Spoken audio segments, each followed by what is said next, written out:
Gravando.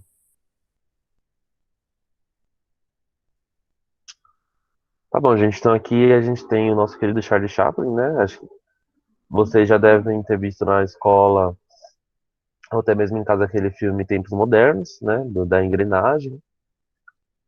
E ele tem tudo a ver com industrialização, e quem já viu o filme sabe por quê.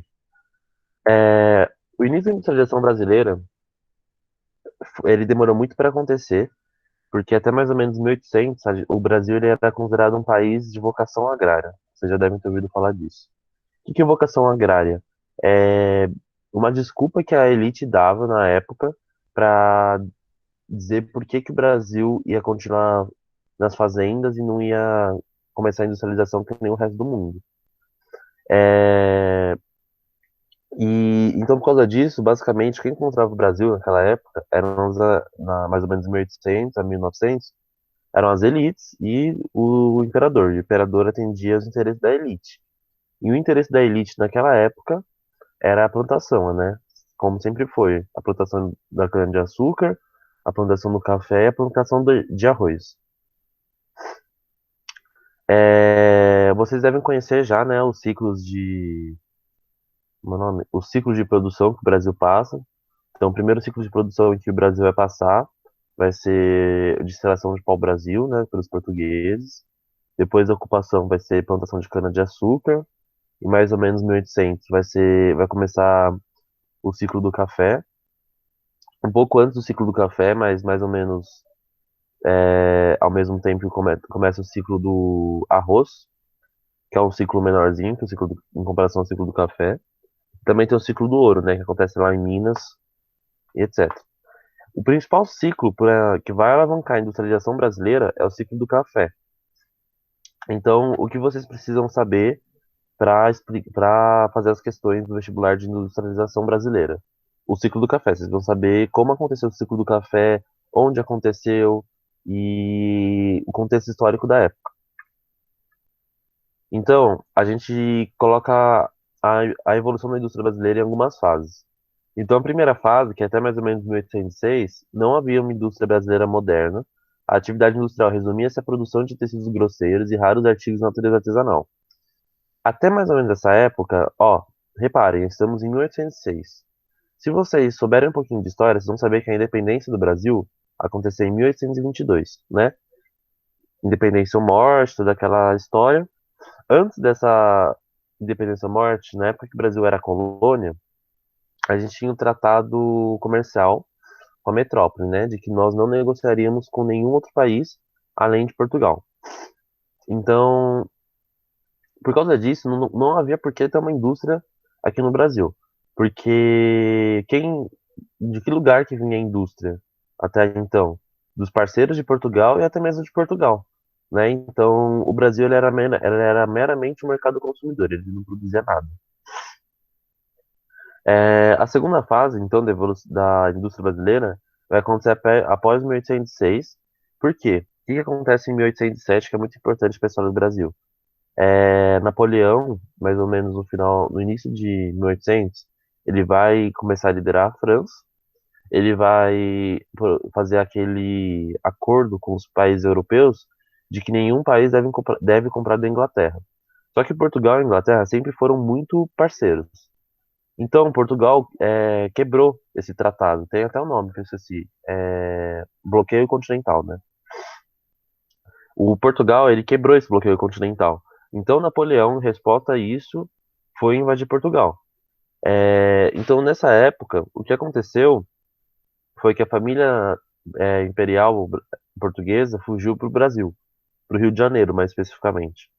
E então, como estava acontecendo isso no mundo inteiro, toda essa crise com que o nossa, até esqueci o nome dele. Esqueci o nome dele, gente. Me ajudem aí, velho. Eu esqueci o nome do cara. Pedro Não, Álvares Cabral. não é Pedro Álvares Cabral. É o Napoleão, lembrei. Então, como o Napoleão estava causando terror na Europa, a família imperial portuguesa veio para cá no Brasil, né? Para o Rio de Janeiro, nossa primeira capital. Não. Não foi na primeira capital, a primeira capital foi na Bahia. Mas enfim, veio para o Rio de Janeiro. E após isso acontecer, a Inglaterra ela ficou muito desestruturada, né? Então, a gente começou a depender, a gente começou a precisar de alguns produtos que antes quem comercializava com a gente era a Inglaterra. Então, nesse primeiro momento, começou a surgir alguns setores de necessidades imediatas, como, por exemplo, produtos alimentícios, produtos têxteis, né? Artefatos de couro, material de construção. O que está acontecendo? Tá, tá. Mas então, até então, a indústria brasileira era bem fraquinha. Ela era mais uma coisa para atender o mercado interno, sabe?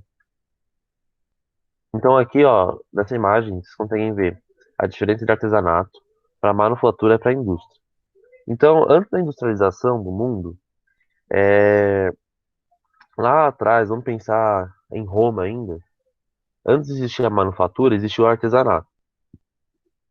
O artesanato era nada mais do que pessoas muito habilidosas com a linha e com a mão que faziam produtos bonitinhos, broches, roupas. E essa pessoa, ela sabia como fazer aquele produto do início ao fim. Então a pessoa sabia o material para comprar, para fazer o produto, a pessoa sabia como trabalhar com esse material, a pessoa sabia, sei lá, vamos supor que seja uma roupa, a pessoa sabia costurar, a pessoa sabia pintar a roupa. Então a pessoa sabia literalmente todas as fases do processo. Então, aqui nesse momento não existia a divisão do trabalho e era atividade manual. Com a manufatura, o que aconteceu? Eles começaram a juntar essas pessoas muito habilidosas em um lugar só, tipo, num quarto. E aí, todo mundo sabe um processo de produção, só que aí eles dividiram o trabalho. Então, sei lá, vamos supor que eles estejam construindo um estojo, é uma fábrica de estojo, nessa época, né? Então, alguém ia fazer o zíper, alguém ia fazer a costura do estojo, alguém ia pintar o estojo, e aquela pessoa, ela ia ser encarregada por só uma função. Então, a pessoa que faz o zíper vai fazer o zíper até terminar de fazer o zíper, e por aí vai. Com a indústria, isso é mais ou menos a mesma coisa, então a gente tem a divisão do trabalho, só que a divisão do trabalho ela é mais acentuada, né? E, ou seja, o trabalhador, às vezes, muitas vezes ele pode não conhecer o processo industrial inteiro até chegar no produto final, mas ele sabe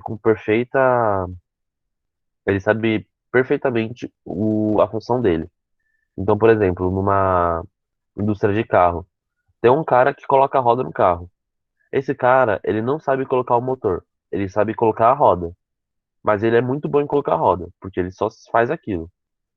E o diferencial da indústria é que no início tiveram máquinas, né? Máquinas mais simples, geralmente manuais, e com o tempo foi se automatizando, né? Até chegar ao que a gente tem hoje.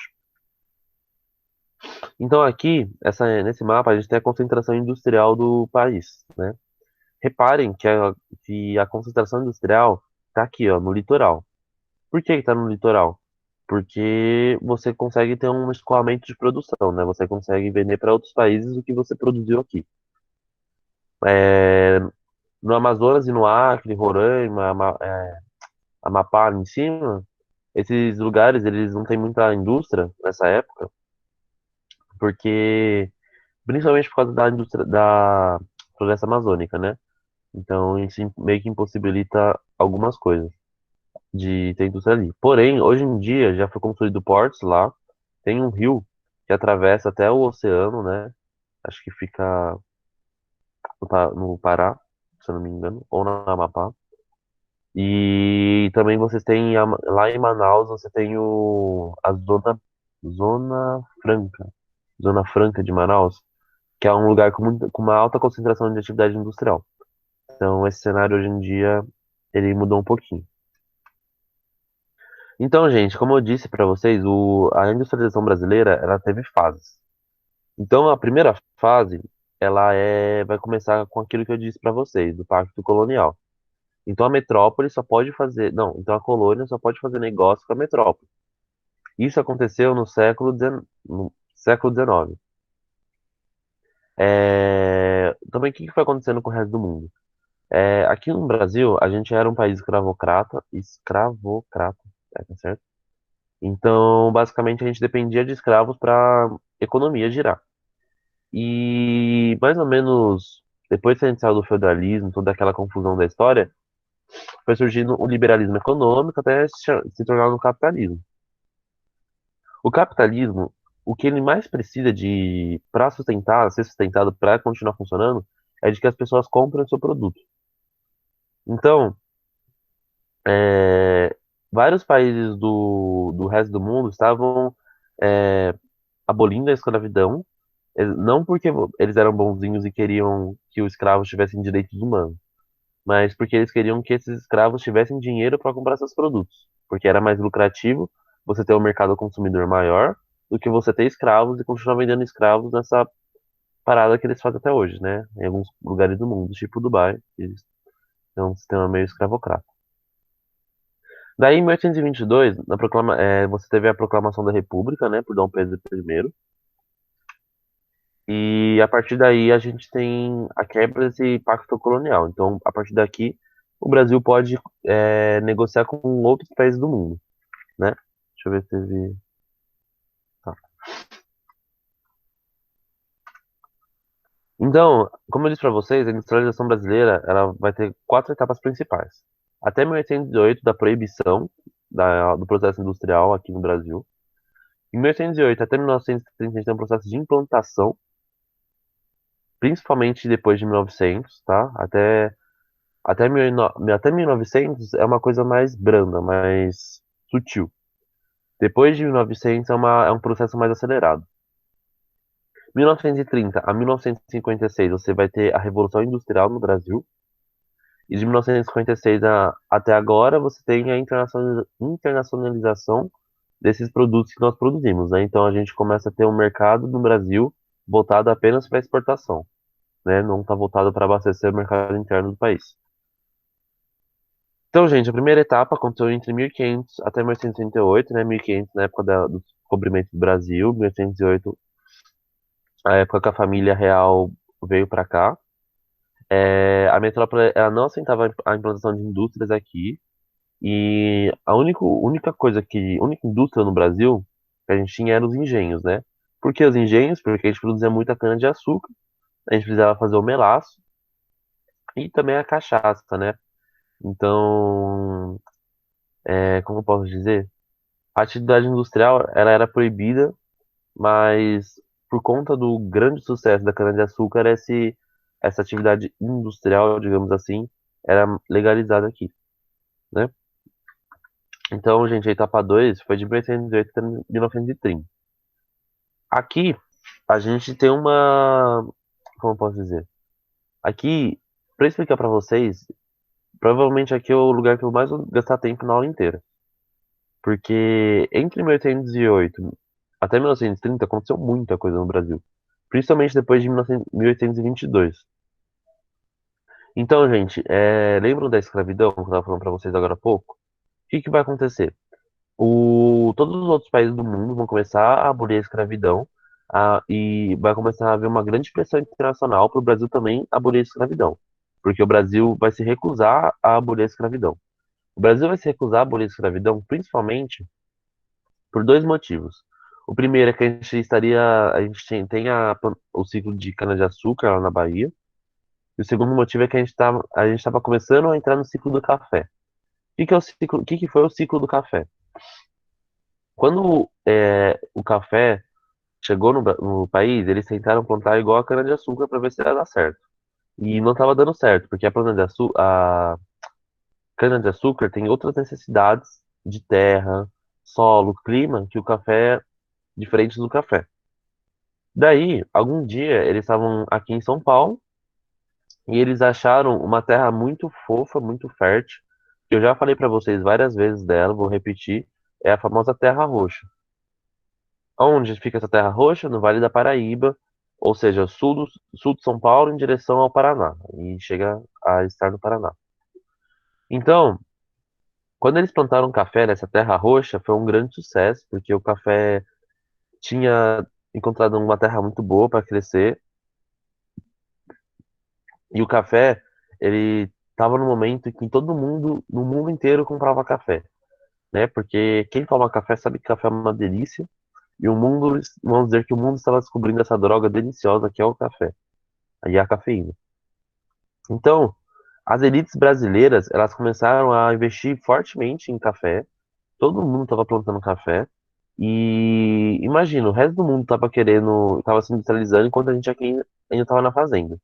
E o resto do mundo estava dizendo, ô Brasil, libera seus escravos, né, mano? É mancada com eles e pá. Só que a gente não tinha por que legalizar não, abolir a escravidão, sendo que a gente não tinha uma indústria para esses escravos irem lá trabalhar. A gente tinha terra. Se a gente abolisse a escravidão no início do século XIX, a gente não teria quem trabalhasse nas nossas terras. Então, nesse momento, aconteceu dois processos. Até a primeira metade do século XIX, a pressão internacional sobre o Brasil foi ficando maior e até chegar em 1850. Em 1850, a gente tem a Lei Eusébio de Queiroz, que é a primeira lei, se eu não me engano, é a primeira lei, pode não ser, tá? Sou biólogo, não historiador. É a primeira lei de proibição de tráfico negreiro para o Brasil, ou seja, não poderiam mais existir navios negreiros. Você não poderia ir para a África, chegar lá, escravizar as pessoas e voltar para o Brasil, né? Então, a partir desse momento, a escravidão ela continuou de maneira clandestina, né? Ela não, ela não existia mais de maneira legalizada. Porém, quando se você já era escravo, você continuaria escravo. Essa lei só impediu de novos escravos serem inseridos na nossa sociedade. Então, a gente precisava de pessoas para trabalhar em nossa fazenda cada vez mais, porque os escravos eles tinham vida muito curta e eles morriam muito rápido, né? Um escravo não durava mais que 30 anos, geralmente, né? Havia uns que duravam. E então, você tem uma tentativa do imperador Dom Pedro de, como posso dizer, de popular o Brasil. E nessa tentativa de popular o Brasil, a gente não queria que nossa população fosse uma população preta, né? Não sei se eu não gosto de falar negro, tá? Porque eu tava abrindo, porque negro vem de nigre, que é inimigo. Então eu vou falar preto. Porém, se alguém se ofender comigo falando preto, é só entrar em contato comigo que a gente vê outro termo pra falar, tá? Mas enfim, a população, o Dom Pedro II não queria que o Brasil fosse uma população preta. Ele queria que o Brasil fosse uma população mais europeia. A gente sempre está tentando copiar os mais tops, né? Estados Unidos e Europa. Sempre estaremos tentando copiar eles. Então, como que eles fizeram para? Qual foi a solução inteligente dele?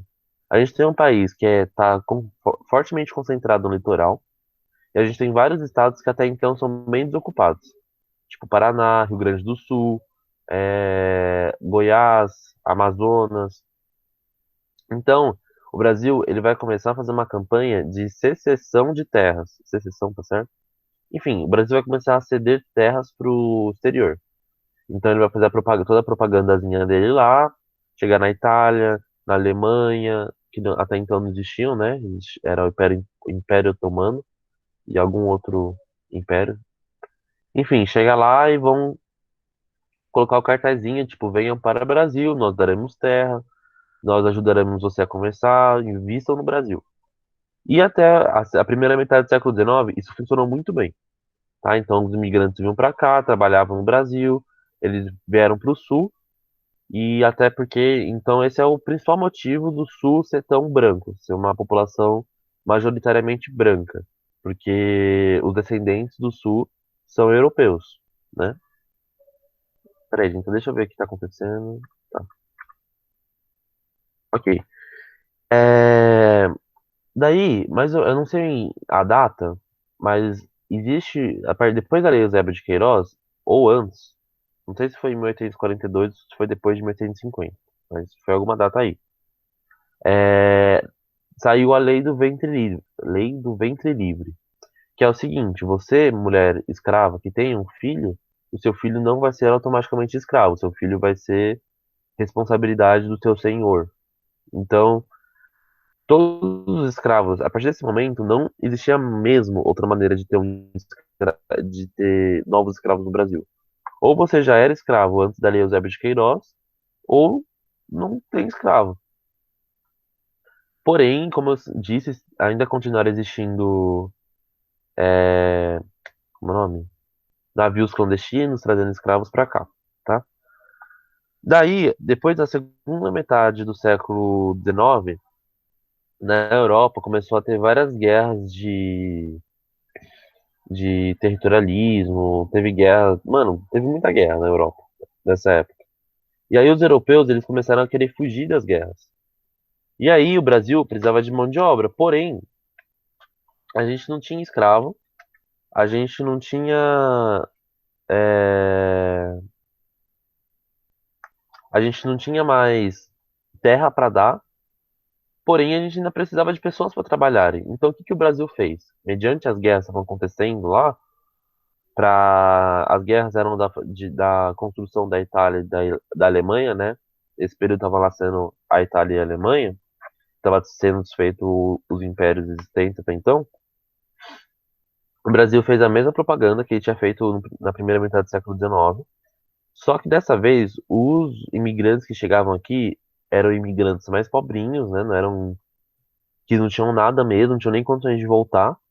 E aí quando eles chegavam aqui, eles diziam que tudo, que a viagem, tudo estaria por conta do Brasil. Não, a viagem era financiada por uma pessoa, sei lá, por um fazendeiro. E aí quando você chegava no Brasil, você precisava pagar sua dívida com esse fazendeiro trabalhando. O problema é que esse fazendeiro, você precisava sustentar também dentro da fazenda do fazendeiro. Então esse fazendeiro, ele criou tipo um mercadinho, né? Tipo um feudalismo. Ele tem a fazenda dele, os bens dele, ele dá um pouco de terra para você plantar. Sei lá, você trabalha 5 dias na minha terra e 2 dias na sua. E também tem o nosso mercadinho para toda vez que você precisar de algum produto, você vai lá, compra e aumenta a sua dívida comigo. Então, isso aconteceu com muitas pessoas. Tipo, muitas pessoas iam pro Brasil pensando nessa esperança de ganhar terra e fugir da guerra. Caiu nessa cilada, nessas fazendas de café. E então elas trabalhavam sob uma condição quase escrava, né? Não era uma coisa, não chegava a ser uma escravidão, mas eram condições subhumanas de trabalho. Por causa de uma dívida que, cara, na prática não existia. A dívida era só para fazer você trabalhar. E isso vai acontecer mais ou menos até 1929. Em 1888, a, a gente tem a Lei Áurea, né? Que proíbe a escravidão no Brasil. É um grande avanço pra gente. A gente estava 50 anos atrasado em relação ao resto do mundo. Porém, finalmente, depois de muita luta, nós temos o povo negro, povo preto, desculpa, liberto da escravidão. Daí, em 1839, o Império cai, né? Você tem a proclamação da República, e com a proclamação da República você tem a Primeira República, né? A República Café com Leite. O que foi a República Café com Leite? Os dois estados mais populosos, no caso São Paulo e Minas Gerais, por que São Paulo e Minas Gerais são os dois estados mais populosos? Porque São Paulo estava no ciclo do café ainda. A gente tinha 80% da nossa produção de café sendo comprada pelos Estados Unidos. E com o final da Primeira Guerra, isso aumentou ainda mais. Então, os estados mais populosos eram era São Paulo com o café e Minas com leite, né? E então, era aquela época que a gente tinha os coronéis, os barões, toda aquela gente que controlava o voto, e era aquele voto de cabresto, sabe? Aquele voto todo que tinha uma série de regras impostas para você conseguir votar. Então, daí a gente tinha aquele controle do governo por essa política do café com leite. Em 1914 até 1918, nós tivemos a Primeira Guerra na Europa. Com isso, o Brasil ele cresceu muito, porque o Brasil ele não participou, ele quase não participou, ele participou da Primeira Guerra, mas foi uma participação muito rápida. A principal participação que ou Pernambuco foi um desses lugares que você tinha. a gente estava começando a entrar na época, na era da tecnologia. Eles sentiram que eles detectaram no radar lá movimentação estranha. Eles pensaram que fosse um submarino alemão. Então, o que que nós, muito inteligentes, fizemos? Fomos lá e jogamos uma bomba sobre o submarino alemão, porque ele ia atacar o nosso país. Daí, depois que jogamos uma bomba, a água ficou cheia de sangue, e aí a gente descobriu que o nosso querido submarino alemão era, na verdade, um grupo de golfinhos, né? Doninhas, algo assim. Um grupo grande de doninhas. Então, a nossa grande participação na Primeira Guerra foi essa, gente. O Brasil foi lá, viu no radar que tinha um submarino alemão e matou um monte de baleia, né? Baleia, golfinho, enfim. Esse é nosso legado de Primeira Guerra Mundial. Pensa que tava tendo uma guerra na Europa, a miséria tava muito forte lá e não tava tendo uma guerra no nosso território e nem no território dos Estados Unidos. Com isso, o Brasil e os Estados Unidos naquela época cresceu muito economicamente. Então a gente saiu de um mero país novo de 100 anos, 150 anos, e a gente chegou num país top, foda, em comparação com o resto do mundo. E daí começou a ter nos Estados Unidos a especulação imobiliária, começou a ter essas coisas mais modernas, né? Esse avanço do liberalismo econômico. E aí o Brasil e os Estados Unidos ele era um grande consumidor do nosso café, né? Ele consumia cerca de 30% da nossa produção nacional. Daí, em 1930, você tem uma guerra aqui no Brasil para acabar com a República do Café com Leite. A guerra, não lembro o nome da guerra, mas aconteceu em 1930. Essa guerra aconteceu porque São Paulo queria colocar, tipo, a República do Café com Leite era um revezamento de quem estaria no poder. Uma hora era a elite de São Paulo, outra hora a elite de Minas. Só que aí houve um desentendimento entre essas elites e meio que virou uma guerra, tipo, uma guerra política. Falou, mano, vocês não vão. A gente não vai se entender? Beleza, então. Então a gente vai. Mano, vamos pra urna e quem vencer, venceu. E aí, o político que estava representando Minas era um político gaúcho, né? E ele era ninguém nada menos que Getúlio Vargas. E São Paulo tinha, acho que Júlio Prestes, acho que era Júlio Prestes. Não lembro quem é. Não sei se era Júlio Prestes mesmo.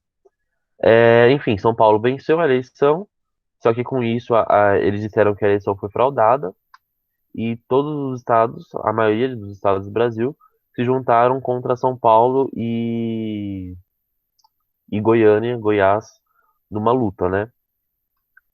Daí a gente teve essa luta, Getúlio Vargas venceu, porém, em 1931, São Paulo, descontente com tudo aquilo que tinha acontecido, fez a Revolução Constitucionalista. Por que a Revolução Constitucionalista? Porque São Paulo queria virar um país, então a gente queria se separar do Brasil. E aí, por causa dessa treta que teve, até hoje existem pessoas, principalmente os mais velhos, mais idosos, que chamam os mineiros de traidores. Por quê? Porque Minas era para ter apoiado São Paulo nessa guerra. Porém, na hora que eles foram para apoiar São Paulo, eles traíram São Paulo e se uniram ao governo. Então, São Paulo vai perder essa revolução constitucionalista e aí vai começar de verdade o mandato de Getúlio Vargas, né? Isso foi mais ou menos em 1932. Porém, em 1929, você tem uma coisa que repercutiu no mundo inteiro muito importante, que é que é a quebra da bolsa de Nova York. Então, a especulação imobiliária estava tão grande naquela época que o país que consumia mais café no mundo, mais o nosso café, quebrou. Então, quando os Estados Unidos quebrou, nossa economia ela se viu muito prejudicada como nunca. Foi um momento de mais prejudicação, não sei falar isso, de mais prejuízo para nossa economia que teve até hoje. Momento E mais prejudicial? isso foi o momento mais prejudicial de todos que teve até hoje em dia, provavelmente. Foi um declínio do café. Então, com isso, o ciclo do café estava se encerrando, né? Porque a gente não tinha mais quem comprasse nosso café. A Europa estava se recuperando da guerra e os Estados Unidos estava falido. E se os Estados Unidos faliu, nós falimos juntos. juntos, porque o Brasil era burro, o Brasil não quis se industrializar antes, o Brasil quis continuar com a sua vocação agrária. Então, essa foi a primeira etapa, né? Não, essa foi a etapa 2. A etapa de que, desde que a família real veio para cá, até Getúlio Vargas assumir.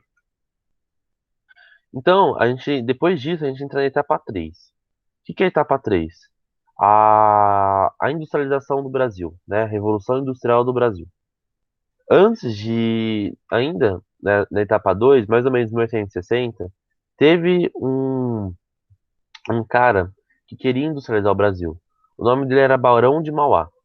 Ele foi o primeiro surto de industrialização e fez muito sucesso, porém, ele foi muito criticado pelas elites, né? Porque as elites viam na industrialização perda de dinheiro, porque elas não estão mais vendendo café.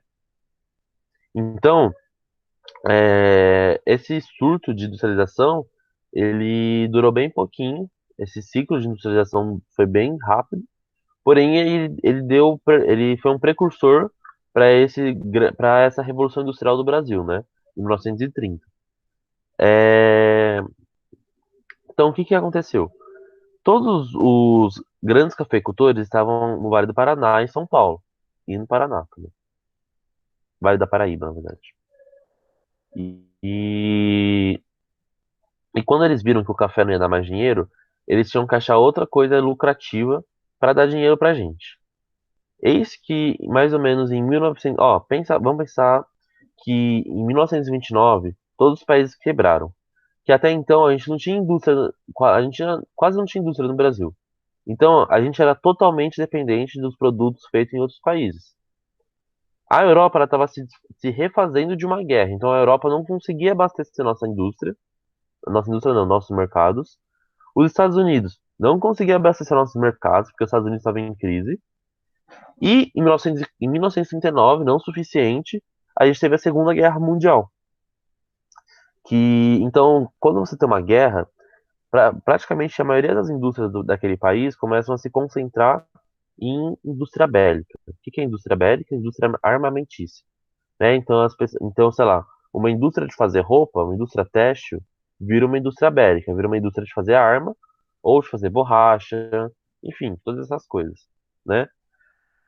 E a gente, o Brasil, não, o Brasil tinha que se industrializar. Getúlio Vargas viu nessa crise uma oportunidade para a gente acompanhar a modernização do mundo, né? Então, todas as elites cafeicultoras de São Paulo começaram a querer investir seu dinheiro. Então, em quem elas investiram? O que Getúlio Vargas propôs? Vamos industrializar o país. E vamos começar a industrialização por onde? Por São Paulo. Por que São Paulo foi o pioneiro na industrialização brasileira? Porque por dois principais motivos. São Paulo sempre foi o estado mais rico do Brasil. Sempre não, vai. Antigamente, antes no ciclo da cana-de-açúcar, era Bahia. Mas depois do ciclo do café, São Paulo se tornou o estado mais rico do país e ainda é hoje em dia o estado mais rico do país. Então esse foi o primeiro motivo. São Paulo tinha dinheiro, São Paulo tinha capital para investir. O segundo motivo foi que quem trabalhava nas fazendas de café eram europeus. E europeus já estavam acostumados com a Revolução Industrial. A Revolução Industrial na Europa aconteceu muito antes daqui. Aconteceu um século antes daqui. Então, toda aquela mão de obra que estava trabalhando nas fazendas de café conseguiram migrar da fazenda para a cidade e trabalhar na indústria. Então, São Paulo foi o lugar perfeito para começar a industrialização brasileira, porque as elites de São Paulo e as elites de Minas, que tinham muito dinheiro para investir, começaram a investir em indústria aqui, porque a gente tinha mão de obra e a gente tinha dinheiro, capital e matéria-prima também, que é muito importante, né? Então, a gente começou a construir muitas rodovias, muitas ferrovias, principalmente, né? A gente começou a produzir produtos aqui, né? Começamos a ter o início da industrialização, a gente começou a querer produzir minérios, a gente começou a querer produzir roupa, produzir alimentos, né? E o que também ajudou muito a gente é que em 1939, Ó, Getúlio Vargas, ele era chamado de ditador, tá? Porque ele literalmente quebrou uma constituição em 1937, se não me engano, foi 37. Porque ele dizia que a elite dizia que o Brasil estava ameaçado do comunismo, né? Todo mundo tinha, depois do que aconteceu lá na Rússia em 1918, todo mundo morria de medo do comunismo. Então, para justificar o comunismo, etc, etc e tal, Getúlio Vargas aplicou um golpe de que no final do seu mandato, seu primeiro mandato, ele continuou no poder. Então ele literalmente rasgou a Constituição, que dizia que a cada 4 anos deveríamos ter eleição. Ele se tornou um ditador. Então por causa disso, ele era muito patriota, que nem o nosso querido presidente hoje em dia. Espero que Deus o elimine, que esteja em paz no céu e nós aqui em paz na terra, né? Ele era bem patriota e ele propagava muitas ideias de nacionalismo, né? Então, temos que nos orgulhar por ser brasileiros. O Brasil é um país que nasceu com vários dons, então nós somos brasileiros com muito orgulho. Então começou esse sentimento no país, esse sentimento de nacionalismo. Então vamos pensar: sentimento de nacionalismo, patriotismo, é, culto a gerações mais novas, né? Então o Getúlio Vargas sempre tinha a sua fotinho com crianças, né? Para dizer que ele era amigo das crianças, ele era o presidente das novas gerações. Então, então ele queria mostrar a imagem de que o futuro do país estava garantido com ele. Quem também fez isso? Vamos para pensar. Hitler, Mussolini e vários outros ditadores na mesma época. Então, o Brasil, ele participou da ascensão do fascismo. O Getúlio Vargas, ele tinha características fascistas, né? Getúlio, ele. E essa é uma coisa muito engraçada, vocês pararem pra pensar. Que Getúlio Vargas, ele é muito romantizado. Ele é romantizado como pai dos pobres, como diz aqui, ó. Por que pai dos pobres? Porque ele queria alavancar a indústria nacional e para isso, ele, com todo esse sentimento nacionalista, ele criou a CLT, né? Então ele criou os direitos dos trabalhadores industriais.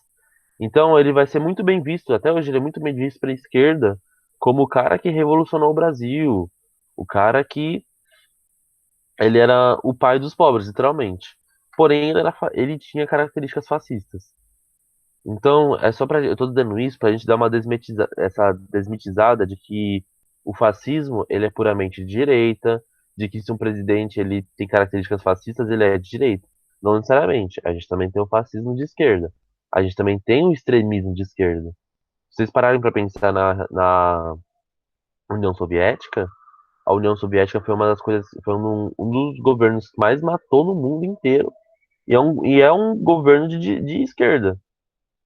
Então, o nazismo é de direita? É. Mas a União Soviética é de esquerda. Então a gente não pode chegar e dizer que esquerda é bonzinha e direita não é bonzinha. A direita quer foder a gente. Porque não é bem assim que acontece. É, Então, o Getúlio Vargas, por ter essas ideias fascistas, ele conversava muito com esses outros ditadores fascistas, principalmente com Mussolini e com Hitler. Então, quando os Estados Unidos se envolveu na guerra, o Brasil sempre foi um parceiro comercial muito forte dos Estados Unidos. E os Estados Unidos estavam com medo do Brasil se aliar a, com o Brasil se aliar a, a- ao lado nazista. Então, o que que Getúlio Vargas propôs? Ó, dá uma indústria para o Brasil que a gente se alia a vocês. Quem der primeiro pra gente uma indústria, a gente tá junto, tamo lá. Agora, eu não vou entrar numa guerra que não tem nada a ver com isso se eu não ganhar nada em cima. Então, os Estados Unidos, que já era bem industrializado, é um país muito rico, ele deu pra gente uma indústria de bens, uma indústria pesada. E por que isso é tão importante? Porque a indústria pesada, eu vou explicar pra vocês o que é na próxima aula, o que é uma indústria pesada, eu vou explicar pra vocês. É uma indústria que ela é a base de todas as outras indústrias, é uma indústria de base que a gente chama. Porque a indústria pesada, ela retira os minerais da natureza e ela transforma os minerais. E hoje em dia, se você parar para pensar, 60% das coisas que a gente usa, vai, mais até, uns 80% das coisas é feita de mineral. Então, coisas tecnológicas, né? Então, se a gente parar para pensar o celular, ele é feito de ferro, de aço, de ouro, de prata e outros minerais. Então, a indústria de base é muito importante. E quem deu a primeira indústria de base e ajudou também a construir várias ferrovias foi Estados Unidos e Inglaterra. Então, o Brasil se aliou aos aliados na Segunda Guerra Mundial e a gente teve uma participação muito importante para derrotar o fascismo na Itália. Até hoje, a gente, como é o nome? Tem estátuas da Itália, tem menções honrosas italianas ao Brasil por causa disso, porque o Brasil libertou várias regiões da Itália contra o fascismo. Então, essa foi a etapa 3. Então, foi o início da industrialização brasileira, era Vargas, ele criou a CLT, ele criou tudo isso e começou a industrialização aqui. Na etapa 4, a gente tem nosso querido JK, Juscelino Kubitschek, que tem um lema muito, como posso dizer, muito memorável. É o 50 anos em 5. Por quê? Porque o Brasil ele estava muito atrasado em relação ao resto do mundo. E JK, ele viajou muito, ele foi lá fora, ele viu como que era a industrialização, e aí ele percebeu que lá fora a gente tinha muito carro, muita rodovia, e que isso era muito importante para o escoamento de produção. Porém, Getúlio Vargas não, Juscelino JK, ele não percebeu que lá fora também tinha muito trem, lá fora também tinha muito navio. Então, JK, ele veio para cá e ele queria basear o governo dele em cinco principais metas: saúde, educação, acho que, não sei se era economia, mas enfim, industrialização, que mais? Putz, será que eu não coloquei aqui? Isso, coloquei aqui. Ótimo. Não preciso nem falar isso de cabeça. Mas enfim, ele fez toda essa propaganda, 50 anos em 5, vamos modernizar o Brasil ainda mais. Então, qual foram as principais coisas que ele fez? Ele abriu a economia para o capital internacional, então ele permitiu que empresas transnacionais ou multinacionais entrassem no Brasil. Ele atraiu, ele usou essas empresas multinacionais como alicerce como posso dizer essa palavra?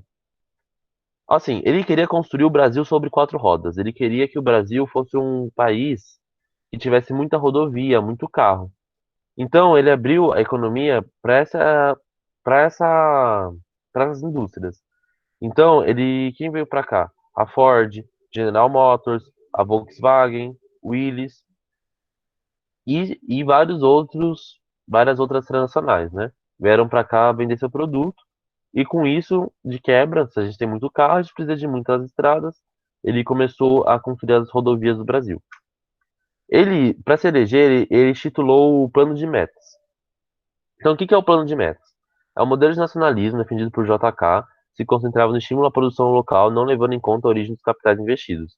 Ou seja, a gente quer que o Brasil produza, independente de ser indústria nacional ou ser indústria internacional. A gente quer que o Brasil produza. Então, ele concentrou o seu plano de metas em cinco coisas. Cinco coisas que ele estipulava que em 50 anos, não, em 5 anos, ele traria o avanço para 5 anos, para essas cinco coisas, de 50 coisas. Nossa, me confundi inteiro agora. Cinco coisas que em 5 anos ele traria o avanço de 50 anos. Essas coisas é produção energética, então eletricidade, petróleo e carvão, transportes, então estradas, veículos, portos, navios, indústria de bens de produção, então aço, alumínio, borracha, cimento, maquinária pesada, alimentação, ou seja, agropecuária, agroindústria e educação. Ele conseguiu fazer o que ele prometeu? Sim e não. Onde ele conseguiu fazer o que ele prometeu? Produção energética, ele conseguiu transportes, ele conseguiu e alimentação, indústria de bens também. Onde ele não conseguiu? Educação e... que mais? É, educação e saúde, principalmente, tá? Não tem saúde aqui, mas eu tenho certeza que saúde está no plano de metas também. E assim, pensa que ele tinha várias coisas para olhar, várias coisas que ele queria investir e ele não conseguiu investir em todas. Então ele priorizou a produção energética e a rodovia e os carros. Então a a saúde e a educação que já eram ruins começou a piorar pra caramba. E a educação principalmente. Por que a educação piorou muito? Porque a educação, gente, é uma forma de controlar. Então, se você ensina se você ensina o seu cachorro a não fazer xixi fora de um lugar, ele não vai fazer xixi fora daquele lugar. Então, como a gente consegue adestrar um humano? Pela educação. Então, se a gente ensina o humano a fazer X, ele dificilmente vai querer fazer Y. Então, a educação, ela é libertadora no sentido de fazer você ganhar uma nova visão para o mundo, mas ela também não, ela também prende você a esse mundo que você aprendeu a viver. Então, se a gente for agora para a floresta tentar sobreviver, a gente não vai conseguir. Agora, se um índio com a educação de um indígena for para uma floresta e tentar sobreviver, ele provavelmente vai sobreviver. Então, essa é a principal diferença, tá? E nas últimas décadas, teve o governo militar. O governo militar fez muita merda, porém, ele também ajudou o Brasil em algumas coisas. Duas coisas principais que ele ajudou o Brasil foi na interiorização do Brasil. Então, um plano militar é você colocar civis em regiões que você não quer ser invadido. Então, pensa na Amazônia ou no centro do Brasil, que era muito desabitado, era muito fácil alguém chegar lá e conquistar. Então, uma estratégia militar para isso foi dar terras no centro do Brasil e também na Amazônia para fazendeiros irem para lá e gerar uma indústria local. Lembrando que JK, uma das coisas que JK fez foi construir Brasília, tá? Em 1950, que é a nova capital do Brasil. Então, nas décadas de 70, 80 e 90, a industrialização brasileira continuou a crescer, porém, ela também passou por várias crises econômicas. Tem toda a parte histórica de crises econômicas do governo militar que atrapalhou isso. Mas, enfim, hoje em dia o Brasil ele possui uma boa base industrial, né? Hoje em dia o Brasil ele é autossuficiente em praticamente a maioria dos setores. Eu não sei um setor, não sei falar para vocês um setor que a gente dependa que a gente não tenha como abastecer o mercado interno, tá? E também o Brasil ele faz descobertas, o Brasil tem produção científica, o Brasil 14 bis inventou avião lá atrás, se vocês pararem para pensar. Tem o álcool que o Brasil inventou também a partir da cana-de-açúcar. Mas então, ó, hoje em dia a indústria brasileira não anda tão bem, ou seja, a gente não cresce tanto. De acordo com o IBGE, a nossa industrialização em 2017 apresentou queda de 6,6%. Isso a gente pode pensar em comparação com a China, que tem um aumento da industrialização, da atividade industrial, de 10% ao ano, tá? Então, hoje em dia, o Brasil ele não está tão bem quanto deveria estar. E por último, mas não menos importante, eu quero explicar para vocês algumas coisinhas que vão ajudar muito a gente na próxima aula, que são modelos de produção. A próxima aula que a gente vai ter é industrialização no mundo. Então, um modelo de produção muito importante é o Fordismo. O que é o Fordismo? É a organização do sistema baseada nas linhas de produção, na qual cada funcionário era especializado em uma atividade específica. Então, o Fordismo, ele inventou a esteira. Então, pensa num carro. Vai ter uma pessoa que vai ser responsável por colocar o pneu. Vai ter uma pessoa que vai ser responsável por colocar o capô. Vai ter uma pessoa que vai ser responsável por colocar o motor. E aí vai. Então, pensa que eram pessoas lado a lado, numa esteira, organizada em setores, e cada um indo lá e fazendo seu papel. Então, isso é bom se você quer produzir em massa, né? Em grande escala. E quando isso aconteceu, quando foi inventado o Fordismo, a industrialização aumentou muito. Então, o Fordismo foi um dos primeiros modelos de produção que foram muito importantes para a gente chegar onde a gente chegou hoje em dia. A gente também tem o Taylorismo. O Taylorismo, diferente do Fordismo, ele busca total eficiência em todos os setores industrial. Ou seja, a gente tem a separação mais severa ainda dentro de uma indústria. Então, por exemplo, atividade manual, quem coloca o pneu, atividade intelectual, quem pensa no pneu, são coisas totalmente diferentes, então devem estar em setores industriais diferentes. Então, a partir desse ponto, a gente tem a diferenciação do serviço manual, serviço braçal, do serviço intelectual. Ou seja, a gente tem o cara que vai montar o carro, e a gente tem o engenheiro que produziu o carro, tá? O Taylorismo vai apresentar análise de cada um dos setores industriais a fim de alcançar máxima eficiência. Então, todas as peças têm que estar funcionando na sua máxima eficiência para você ter o máximo de rendimento possível.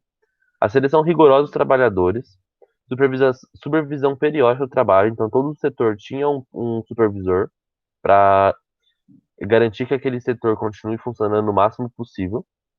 E o funcionamento do trabalho ao longo da linha de montagem, é, tá, divisão entre trabalhador físico e intelectual, que foi o que eu acabei de dizer. Depois do Taylorismo veio o Toyotismo. O Toyotismo, o que é o Toyotismo? Basicamente, depois da Segunda Guerra Mundial, os Estados Unidos viam no Japão um grande potencial de crescimento econômico. E os Estados Unidos levou engenheiros japoneses para os Estados Unidos para verem como funcionavam a industrialização lá. Eles voltaram para o seu país e falaram: olha, muito legal a industrialização no país, vamos aplicar aqui. Porém, os Estados Unidos têm uma coisa que nós não temos: espaço. Então, o Toyotismo ele vai ser um sistema de produção que vai produzir exatamente a quantidade necessária que o mercado consumidor está pedindo. É o famoso just in time, no momento, na hora. Ou seja, se o mercado consumidor está precisando de 50 carros por semana, nós vamos produzir 50 carros por semana, não mais que isso, porque não temos espaço. Isso e várias outras coisas também. O Toyotismo, ele também se baseia no terrorismo, ele tenta alcançar a máxima eficiência possível no processo industrial.